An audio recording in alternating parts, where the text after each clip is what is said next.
अस्सलाम वालेकुम नाजरीन, मॉर्निंग बेल के साथ मैं हूं आपका होस्ट फहद हुसैन। नाजरीन, रिसेंटली पीडीएम के प्लेटफॉर्म पे उनकी एक मीटिंग हुई अपोजिशन पार्टीज़ की, जिसमें काफ़ी जो है इसके ऊपर जो है सोचा गया कि आया जो इलेक्शंस हो रहे हैं सेनेट के और उसके अलावा जो बाय पोल्स होने हैं उसमें जो है कंटेस्ट उनको किया जाए या नहीं। क्योंकि हमने देखा था कि पीपल्स पार्टी जो है उनका ये मौक़िफ़ था और बड़ा स्ट्रॉन्ग मौक़िफ़ था कि हमें जो इलेक्शन है वो हर हाल में जो है कंटेस्ट करने चाहिए, ताकि गवर्नमेंट के लिए जो है बिल्कुल खाली जगह नहीं छोड़नी चाहिए और हमें प्रॉपरली जो है इलेक्शन कंटेस्ट करके उनको जो है भरपूर एक जो है मुकाबले की जो है फ़ज़ा उनके लिए तैयार करनी चाहिए। हालांकि जो दीगर अपोजिशन की जो पार्टीज़ थी जो कि एक असर व रसूख रखती हैं पीडीएम में, उनका जो है मौक़िफ़ जो है वो कदरे मुख्तलिफ था। उनका कहना था कि किसी किस्म का जो है इलेक्शन अपोजिशन पार्टीज़ को नहीं लड़ना चाहिए, जबकि पीपल्स पार्टी का इस पर बड़ा ही जो है शदीद किस्म का जो है इजहार था कि हमें जो है इलेक्शन जो है लाजमी कंटेस्ट करने चाहिए। अब रिसेंटली जो मीटिंग हुई है पीडीएम की, उसमें जो है इस हवाले से तय पाया गया है कि जो इलेक्शंस होंगे, बाय पोल इलेक्शंस होंगे और जो सेनेट के इंतखाबात होंगे, उनमें जो है अपोजिशन पार्टीज़ जो है कंटेस्ट करेंगी, भरपूर मुकाबला करेंगी। गवर्नमेंट का एक एक लिहाज से एक अच्छी खबर कह सकते हैं। ओवरऑल इस वक्त जो पॉलिटिकल इन्वायरमेंट है, बज़ाहिर लगता है कि सिचुएशन जो है थोड़ी डिफ्यूज़ होते हुए नज़र आ रही है। क्योंकि इससे पहले हमने देखा था कि अपोजिशन पार्टीज़ की तरफ से ये कहा जा रहा था कि इलेक्शन नहीं लड़ेंगे, किसी सूरत इलेक्शन नहीं लड़ेंगे और गवर्नमेंट के लिए जो है मज़ीद जो है टाइम जो है और टफ़ करते जाएंगे। फिर इस तरह की भी जो है ख़बरें आ रही थी पीडीएम की तरफ से कि इस्लामाबाद की तरफ जो है मार्च किया जा सकता है। लेकिन फ़िलहाल बज़ाहिर जिस तरीके से जो एक सूरत हाल है अपोजिशन पार्टीज़ में, वो बज़ाहिर जिस तरीके से तब्दील होते हुए नज़र आ रही है, लगता है कि जो चीज़ें हैं फ़िलहाल वो काफ़ी हद तक अब बेहतर होते हुए नज़र आ रही हैं। जो एक पॉलिटिकल एक एनवायरनमेंट के अंदर जो एक हीट थी, जो एक हाइप क्रिएट हुई थी कि आया गवर्नमेंट जो है किस तरीके से टैकल करेगी इस बढ़ते हुए प्रेशर को, अपोजिशन पार्टीज़ का जो प्रेशर जो है बढ़ रहा था गवर्नमेंट के लिए। फ़िलहाल बज़ात खुद लगता है कि सिचुएशन जो है वो डिफ्यूज़ हो गई है। गवर्नमेंट का भी इसमें एक अच्छा रोल बज़ाहिर नज़र आता है कि जिस तरीके से गवर्नमेंट ने भी किसी किस्म की कोई सख्ती या कोई इस तरह के इकदाम नहीं किए गए कि जिससे अपोजिशन पार्टीज़ में जो है और उनको जो है तेश दिलाया जाता। तो फ़िलहाल जो है पॉलिटिकली हम कह सकते हैं कि जो एनवायरनमेंट है अब काफ़ी हद तक कूल नज़र आती है, जो कि पाकिस्तान के लिए ओवरऑल हम समझते हैं कि बहुत ज़्यादा मुस्बत होगी। अगली खबर मुस्बत खबर है। लास्ट वीक इस तरीके की खबरें आई कि आईपीपीज़ की जो है पेमेंट, जो सर्कुलर डेट के हवाले से जो पेमेंट थी वो होने जा रही है। इस हवाले से अब जो है ऑफिशियल जो है वर्डिक्ट भी आ चुका है गवर्नमेंट का कि जो आईपीपीज़ की जो पेमेंट्स है वो गवर्नमेंट करने जा रही है। विद इन 1 ईयर जो है ये पेमेंट हो जाएगी। 3 इंस्टॉलमेंट्स में जो है पेमेंट होगी। इस तरीके का जो फॉर्मेट बनाया गया है कि किस तरीके से जो है पेमेंट्स की जाएंगी आईपीपीज़ को, उसके हवाले से अगर हम बात करें तो 1 साल के अंदर जो है आईपीपीज़ को जो है पेमेंट्स उनकी हो जाएंगी। जो रिसीवेबल्स हैं उनके वो पे ऑफ कर दिए जाएंगे गवर्नमेंट की तरफ से। 3 इंस्टॉलमेंट्स में जो है पेमेंट्स की जाएंगी। ईच इंस्टॉलमेंट जो है वो तकरीबन 33% की होगी और विद इन 1 ईयर ये जो है तमाम पेमेंट जो है वो कर दी जाएंगी। पेमेंट्स की अगर हम बात करें तो 1/3 जो है वो कैश दिया जाएगा, जबकि 2/3 जो होगा वो ट्रेडेबल गवर्नमेंट बॉन्ड होगा। तो इस तरीके से जो है गवर्नमेंट आईपीपीज़ का जो जो पेमेंट्स है उनको सेटल करने जा रही है। डेफिनेटली मुस्बत खबर है आईपीपीज़ के लिए। तमाम कंपनीज जो आईपीपीज़ के अंदर लिस्टेड है, आईपीपी सेक्टर के अंदर मौजूद हैं, उनके लिए ये ज़बरदस्त खबर है। उसका डेफिनेटली इस खबर का मुस्बत इम्पैक्ट जो है वो ऑलरेडी हमने देखा। लास्ट जो ट्रेडिंग सेशन था लास्ट वीक का, उसमें भी नज़र आया। गोइंग फॉरवर्ड भी अब जो है वो हमें लगता है कि इसका जो इम्पैक्ट है वो हमें काफ़ी हद तक नज़र आएगा, क्योंकि बहुत ही मुस्बत खबर है। काफ़ी हद तक उनके जो रिसीवेबल जो खड़े हुए थे वो अब सेटल डाउन होंगे। तो डेफिनेटली उनके जो जो कैश फ्लोज के जो इश्यूज थे वो भी काफ़ी हद तक अब जो है बेहतर हो जाएंगे। तो बहुत ही मुस्बत खबर है आईपीपीज़ के हवाले से अगर हम बात करें तो, क्योंकि काफ़ी अरसे से पेंडिंग था ये इशू कि गवर्नमेंट जो है किस तरीके से पेमेंट करेगी, कब करेगी। तो अब वो सारी सूरत हाल जो है क्लियर हो गई है। पेमेंट का जो स्ट्रक्चर है वो भी जो है वाजह हो चुका है और कितने टाइम फ्रेम में जो पेमेंट जो है वो कर दी जाएगी आईपीपीज़ को, वो भी अब जो है सामने आ चुका है। तो एक कह सकते हैं कि एक अच्छी डेवलपमेंट आईपीपीज़ के लिए। अगली खबर जो है एक्सपोर्ट के हवाले से हमने बात की कि गवर्नमेंट का जो है फोकस जो है एक्सपोर्ट बढ़ाने पे जो है वो बहुत ज़्यादा नज़र आता है। डेफिनेटली एक्सपोर्ट हमारी उस हद तक जो है बढ़ नहीं सकी जो एक पोटेंशियल हमारे मुल्क में मौजूद है। अगर हम कंपेयर करें दूसरे जो हमारे रीजनल कंट्रीज़ हैं उनमें जो एक्सपोर्ट के जो पोजीशन है वो बहुत ज़्यादा बेहतर है, हमसे कहीं ज़्यादा आगे जो है निकल चुके हैं। पाकिस्तान की जो एक्सपोर्ट की जो पोजीशन है वो काफ़ी हद तक कम है, हालांकि पोटेंशियल इससे कहीं ज़्यादा का है।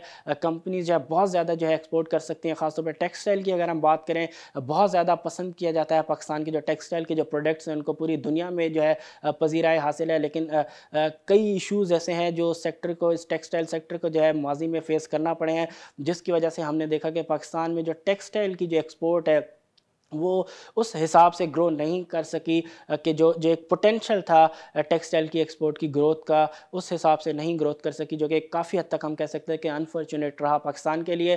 क्योंकि एक्सपोर्ट ना बढ़ने की वजह से हमने देखा कि ओवरऑल इकोनॉमिक जो है इश्यूज़ हैं वो भी उभर कर जो है सामने आते रहे। लेकिन रिसेंटली हम देख रहे हैं कि गवर्नमेंट का फोकस भी है, हमने देखा कि एक पैकेज भी जो है दिया गया है टेक्सटाइल के हवाले से। देन उसके बाद हमने देखा कि जो डिवैल्यूएशन हुई है उसने भी बहुत ज़्यादा हेल्प किया है एक्सपोर्टर्स को ख़ास तौर पे। तो बज़ाहिर अब लगता है कि उसका जो पॉजिटिव इम्पैक्ट है वो अब जो है नज़र आना शुरू हो चुका है। यही वजह है कि जो दिसंबर में जो टेक्सटाइल की जो ओवरऑल अगर हम बात करें जो एक्सपोर्ट्स रही हैं उसमें जो है तकरीबन 15% का जो है इजाफा रिकॉर्ड किया गया है। सॉरी 18.3% का टू बी एग्जैक्ट जो इजाफा है वो रिकॉर्ड किया गया है एक्सपोर्ट्स में। ओवरऑल एक्सपोर्ट की हम बात करें जो अमाउंट है वो रहा तकरीबन 2.35 बिलियन यूएस डॉलर्स। अगर हम कंपेयर करें सेम मंथ लास्ट ईयर से, तो उस वक्त जो एक्सपोर्ट का जो अमाउंट था वो था 1.99 बिलियन यूएस डॉलर्स। तो तकरीबन 18.3% का ईयरली बेसिस पे जो है ग्रोथ जो है वो रिकॉर्ड की गई है, जो कि एक ज़बरदस्त हम कह सकते हैं कि ग्रोथ है। इसके अलावा अगर हम इस वक्त जो हाफ ईयर जो एंड हो चुका है फिजिकल ईयर 21 का, जुलाई टू दिसंबर, अगर उनकी हम बात करें कि उसमें एक्सपोर्ट की पोजीशन क्या रही है, तो तकरीबन 5% का जो है इजाफा 6 मंथ के जो एक्सपोर्ट है उसमें रिकॉर्ड किया गया है। इतना बेहतर इजाफा नहीं अगर हम क्यूमुलेटिव नंबर्स की बात करें, क्योंकि एटलीस्ट डबल डिजिट में ग्रोथ जो है वो होती तो ज़्यादा बेहतर हम कह सकते थे कि एक्सपोर्ट की पोजीशन रही है। ओवरऑल अगर हम 6 मंथ की जो एक्सपोर्ट के फिगर्स हैं उनकी अगर हम बात करें तो तकरीबन 12.10 बिलियन यूएस डॉलर्स की जो है ओवरऑल एक्सपोर्ट रही है, जबकि लास्ट ईयर सेम 6 मंथ में तकरीबन 11.53 बिलियन यूएस डॉलर्स की जो है एक्सपोर्ट रही। तो बज़ाहिर लगता है कि एक्सपोर्ट के अंदर काफ़ी हद तक जो है अब वो बेहतरी आ रही है। गवर्नमेंट का भी एक फोकस रहा है कि मुल्क की जो एक्सपोर्ट है उनको अपने पोटेंशियल के हिसाब से जो है ग्रो कराया जा सके। अब रिसेंटली हमने देखा कि अभी दिसंबर के जो एटलीस्ट हम कह सकते हैं कि जो फिगर है वो काफ़ी हद तक बेहतर है। 18% की ग्रोथ, 18 से ज़ायद परसेंट की ग्रोथ काफ़ी बेहतर है। डबल डिजिट ग्रोथ, ज़बरदस्त ग्रोथ हम कह सकते हैं कि है, क्योंकि हमने और जो दूसरे जो मैक्रो अगर हम इंडिकेटर्स की बात करें उनमें भी पोजीशन बेहतर है हमारी। ख़ास तौर पे एक्सपोर्ट वाहिद मैं समझता हूँ कि ऐसा जो है इवेंट था जिसको जो है बढ़ना बहुत ज़रूरी था, क्योंकि एक्सपोर्ट के अंदर हम बहुत ज़्यादा हमने माजी की गवर्नमेंट्स में के भी हवाले से अगर हम बात करें, उन्होंने भी बहुत ज़्यादा इस बात पे कहा है कि हम एफर्ट्स कर रहे हैं, लेकिन फ़िलहाल कभी भी ग्राउंड पे हमें रिज़ल्ट नज़र नहीं आया। जो ग्रोथ, जो टारगेटेड जो ग्रोथ होती थी एक्सपोर्ट की, वो हमें कभी भी मीट होते हुए नज़र नहीं आई। फ़िलहाल अभी भी जो टारगेट हैं वो बहुत ज़्यादा है, लगता है कि वो मीट होना इतना आसान नहीं होगा, लेकिन एटलीस्ट अगर इसी तरह डबल डिजिट ग्रोथ हमें एक्सपोर्ट पे होती हुई नज़र आई तो काफ़ी हद तक हम कह सकते हैं कि जो एक्सपोर्ट की जो ओवरऑल जो नंबर्स होंगे वो बहुत ज़्यादा बेहतर होंगे पाकिस्तान के। अब देखते हैं कि ओवरऑल ग्रोथ का जो मोमेंटम जो हमें दिसंबर में नज़र आया है एक्सपोर्ट का, वो आइंदा आने वाले महीनों में भी जो है मेनटेन रहता है या नहीं। अगली खबर की तरफ अगर हम चलें, बात करेंगे इन्फ्लेशन की।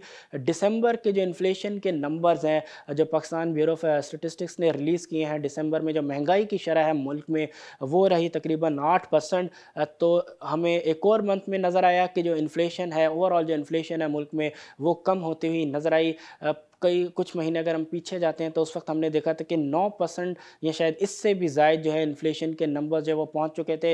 देन उसके बाद हमने देखा कि ग्रेजुअली जो है हमने जो इन्फ्लेशन जो है उसमें कमी होते हुए नज़र आई। रिसेंटली हमने दिसंबर की अगर हम फिगर्स की बात करें तो उसमें 8% का जो है इजाफा नज़र आया। 8% से महंगाई की शरह जो है मुल्क में वो बढ़ी, लेकिन ओवरऑल नंबर्स जो हैं वो कम ही रहे। तो एक कह सकते हैं कि जो महंगाई का जो एक नंबर जो बढ़ते हुए हमें नज़र आ रहे थे कुछ महीने कबल, अब वो सूरत हाल जो है वो काफ़ी हद तक बेहतर नज़र आ रही है। अगर हम SPI के नंबर्स की भी बात करें, जो लास्ट वीक के जो SPI के जो नंबर्स रहे हैं, जो पाकिस्तान ब्यूरो ऑफ स्टेटिस्टिक्स ने रिलीज़ किए हैं, उसके मुताबिक भी महंगाई की शरह में कमी रिकॉर्ड की गई है। तकरीबन 0.69% से जो है वीकली बेसिस पे जो कीमतें हैं ख़ासतौर पे फूड आइटम्स की, उनमें जो है कमी रिकॉर्ड की गई। अगर हम बात करें किन फूड आइटम्स में कमी रिकॉर्ड की गई, तो उनमें जो है प्याज की कीमतें हैं वो कम हुई, जो है मुर्गी की कीमतों में कमी रिकॉर्ड की गई, इसके अलावा टमाटर और आलू की कीमतों में भी कमी रिकॉर्ड की। तो ओवरऑल हम कह सकते हैं कि जो फूड आइटम की जो प्राइसेस हैं वो अब जो है काफ़ी हद तक अब कम होना शुरू हो चुके हैं। तो बज़ाहिर लगता है कि जो इन्फ्लेशनरी जो प्रेशर था अब जो है वो ईज़ डाउन होना शुरू हो चुका है, जो कि मैं समझता हूँ कि ओवरऑल एक मुस्बत है, ख़ास तौर पे आवाम के लिए जो कि ऑलरेडी महंगाई में जो है काफ़ी हद तक जो है दबे हुए नज़र आ रहे थे। ख़ास तौर पे अगर फूड आइटम्स की कीमतें बढ़ती हैं तो उसका बहुत बुरा इम्पैक्ट आता है ओवरऑल तमाम ही पब्लिक पे, ख़ास तौर पे वो लोग जो, अगर हम बात करें कि उनका, अगर हम इनकम की अगर हम बात करें, इनकम इतनी ज़्यादा नहीं है तो डेफ़िनेटली उनके लिए ज़्यादा मसाइल होते हैं कि अगर खाने पीने की अशिया की जो कीमतें हैं वो मुल्क में बढ़ती रहती हैं। लेकिन फ़िलहाल गवर्नमेंट ने भी डेफ़िनेटली इसमें जो है स्टेप लिए हैं, डिफरेंट स्टेप्स लिए ताकि जो कीमतें हैं उनमें जो है कमी लाई जा सके। और फ़िलहाल रिज़ल्ट उसका हमें नज़र आ रहा है कि मुल्क में जो कीमतें हैं खाने पीने की जो अशिया हैं उनकी बज़ाहिर अब नज़र आता है कि उनमें जो है कमी आना शुरू हो चुकी है, जो कि मैं समझता हूँ कि एक बहुत ज़्यादा मुस्बत ख़बर है तमाम आवाम के लिए। अगली ख़बर की तरफ अगर हम बात करें तो वो है, हमने रिसेंटली भी बात की थी कि किस तरीके से स्टील के रीबार्स हैं उनकी जो है कीमतें बढ़ी। लास्ट टाइम हमने बात की कि तकरीबन 7,000 रुपये पर टन के हिसाब से जो है मैन्युफैक्चरर्स ने रीबार्स की कीमतें बढ़ाई, जिसके हवाले से हमने बात की कि बिल्डर्स ने जो है कंसर्न शो किए हैं कि जिस तरीके से, जिस तेज़ी से कीमतें बढ़ी हैं स्टील प्रोडक्ट्स की, रीबार्स की, फ्लैट स्टील्स की, उसके साथ सीमेंट की जो प्राइसेस बढ़ी हैं, उससे जो कॉस्ट है कंस्ट्रक्शन की जो कॉस्ट है, हाउसिंग की जो कॉस्ट है, वो डेफिनेटली बहुत ज़्यादा एस्केलेट कर चुकी है। अब रिसेंटली ख़बर ये आ रही है कि प्राइम मिनिस्टर इमरान खान ने जो है इस चीज़ का जो है नोटिस लिया है और एक कमेटी जो है तश्कील दे दी है, जो कि इस तमाम मामले का है जो जायज़ा लेगी और प्राइम मिनिस्टर इमरान खान को जो है रिपोर्ट करेगी। ये कहना था कि जो रिसेंटली जिन्होंने मीटिंग अटेंड की, नेशनल कोऑर्डिनेशन कमेटी NCC की मीटिंग हुई, उनके एक मेंबर ने ये कहा है कि प्राइम मिनिस्टर इमरान खान ने जो है नोटिस लिया है बढ़ती हुई रीबार्स की कीमतों का। अब देखते हैं कि जो कमेटी है वो कितना जल्द जो है रिपोर्ट अपनी तैयार करके प्राइम मिनिस्टर इमरान खान को देती है और उसके बाद प्राइम मिनिस्टर इमरान खान इसके हवाले से क्या स्टेप्स लेते हैं, आया कीमतें जो है वो कम कराने में कामयाब हो पाते हैं या नहीं। क्योंकि कंपनीज़ का क्लेम है कि जो बढ़ती हुई स्क्रैप की प्राइसेस है उसकी वजह से जो है हमें जो है कीमतें बढ़ानी पड़ी, ताकि जो प्रेशर था कॉस्ट का, बढ़ती हुई कॉस्ट का, वो जो है कम किया जा सके कंपनी पे। और ओवरऑल ये प्रैक्टिसेस रही हैं कि जो कॉस्ट प्रेशर्स होते हैं वो डेफिनेटली अल्टीमेटली जो है एंड कंज्यूमर जो है उनके ऊपर जो है पास ऑन की जाती हैं। अब देखते हैं कि प्राइम मिनिस्टर इस सूरत हाल के हवाले से किस तरह के स्टेप्स लेते हैं, आया वो ऐसी कोई डायरेक्शंस देते हैं कि जिसकी वजह से कीमतें कम हो पाती हैं या नहीं। मार्केट्स के हवाले से अगर हम बात करें तो लास्ट जो सेशन रहा US मार्केट का वो मुस्बत था, हमने बात की थी, क्योंकि उसके बाद वहाँ पे जो है हॉलीडे रहा। देन आज उनका जो है सेशन होगा, हॉलीडेज़ के बाद पहला सेशन होगा US मार्केट में।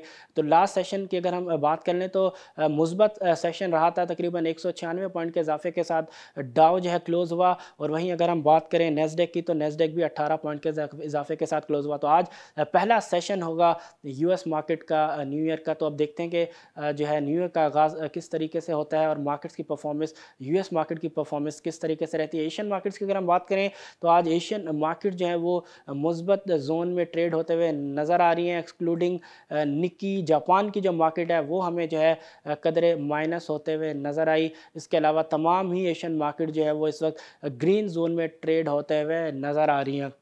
अगर हम बात करें KSE 100 इंडेक्स की तो जो लास्ट सेशन था बड़ा ही ज़बरदस्त रहा मार्केट के लिए, बड़ा ही बेहतरीन आगाज़ साल का कह सकते हैं हम, क्योंकि ड्यूरिंग द डे मार्केट ने जो है तकरीबन 1100 से ज़ायद पॉइंट जो है वो ऐड किए। एक भरपूर मुस्बत सेशन हम कह सकते हैं कि एक ज़बरदस्त आगाज़ था साल का, जिसमें बिल्कुल नज़र आया कि जो बुल्स का जो कंट्रोल है वो मार्केट पर बहुत मजबूत है। यही वजह है कि ड्यूरिंग द डे जो है 1100 से ज़ायद पॉइंट जो है मार्केट ने ऐड किए, लेकिन पीक लेवल्स पे हमने देखा कि मार्केट में प्रॉफिट टेकिंग भी हुई। डेफिनेटली प्रॉफिट टेकिंग होनी थी, हाई लेवल्स पे स्टॉक के प्राइसेस बहुत ज़्यादा ऑलरेडी काफ़ी हद तक बढ़ भी चुकी हैं।